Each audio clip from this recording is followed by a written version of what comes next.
आखिरकार वही काम हुआ जिसका डर था। ग्रीन ओपलाइन ने बॉक्स छीन लिया। कैसे हैं फ्रेंड्स आप? उम्मीद है कि आप सब ठीक होंगे। कल शाम को मीरब ने मुझे आवाजें दी। मैं नीचे व्लॉग एडिट कर रहा था। पहले तो आवाजें दे रही थी कि चाचू ऊपर आ जा।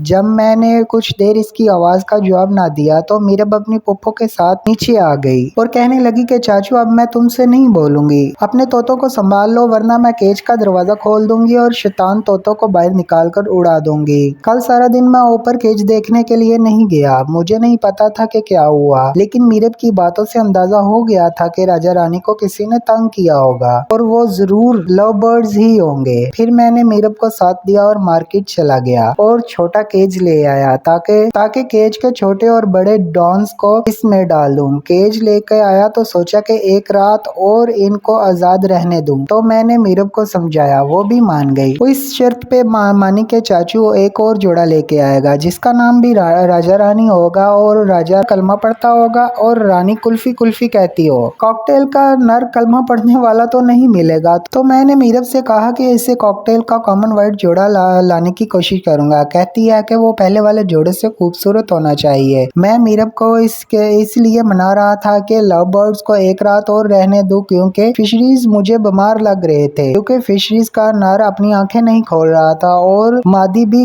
ढीली डाली सी बैठी थी। फिर मैंने इनको ड्रॉप्स भी तो देने थे। सुबह तक इसकी आंखें खुल गईं और ये पहले से बेहतर लग रहा था और मैं देखना चाहता था कि आज भी सुबह की धूप में बैठेंगे या नहीं। ग्रीन ओपलाइन ने तो पूरी रात राजा रानी के बॉक्स में गुजार दी। ये वो बॉक्स नहीं छोड़ने वाले थे, अब तो पक्का हो चुका था। सुबह इनका दाना साफ किया और पानी चेंज किया और फिर केज की सफाई की। बाद में लव बर्ड्स के मेल की आंखों में ड्रॉप्स डालने लगा। मैंने सोचा कि जिसको ड्रॉप्स डालूंगा इसे छोटे केज में शिफ्ट कर दूंगा। पहले फिशरी के मेल को ड्रॉप्स डाले और छोटे केज में डाल दिया। फिर इसकी फीमेल को पकड़कर छोटे केज में डाला तो वो बॉक्स वाली जगह से निकल गई। फिर से इसको पकड़कर केज में डाला तो ये फिर निकल गई। फिर मैंने पहले बॉक्स लगाए और फिर सारे लव बर्ड्स को छोटे केज में शिफ्ट कर दिया। मुझे तो अच्छा नहीं लगा इनको छोटे केज में डालकर, लेकिन मजबूरी थी। इनको केज में डाला तो ये भी उदास से लग रहे थे। जब मैं बाद में केज के पास गया तो बजरीज अपनी गड़वियों में जा रहे थे और कॉकटेल भी बॉक्स में बैठ रहे थे और ये तीनों जोड़े इधर उधर उड़ रहे थे जैसे कि अब आजाद हो गए हों। मुझे तो केज खाली खाली और वीरान सा लगा। आपको कैसा लगा कमेंट्स में जरूर बताना। राजा भी अपने बॉक्स में गया और काफी देर तक राजा रानी अपने बॉक्स में बैठे रहे और बजरीज के मेल्स अपनी फीमेल्स को दाना दे रहे थे। खैर अब इनको देखकर ऐसा लग रहा था कि अब केज में से डर का माहौल खत्म हो चुका हो। बजरीज में रेस लगी हुई थी। दोनों मेल्स बार बार नीचे दाना लेने आते और ऊपर जाकर अपनी अपनी फीमेल्स को देते। ऐसा काफी देर तक चलता रहा और फिर मीरब जाग गई और ऊपर छत पर आई तो केज को देखकर खुश हो गई।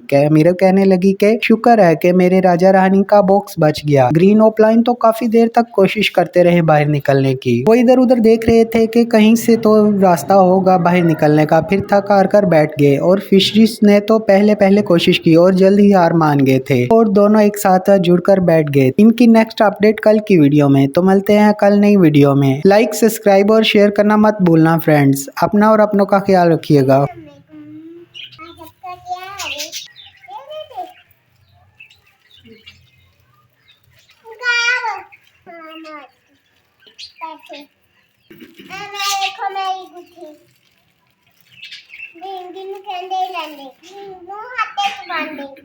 देखो मेरी चूड़ियां कैसे चूड़ियां दादू ने कपड़े ही पहने ओए पटकारा नहीं आजी वन टूटे आगे मेरे अंदर कुछ करना पड़ेगा कुछ मुझे चक्कर ही आ रहे जा रहे ओए राजा रानी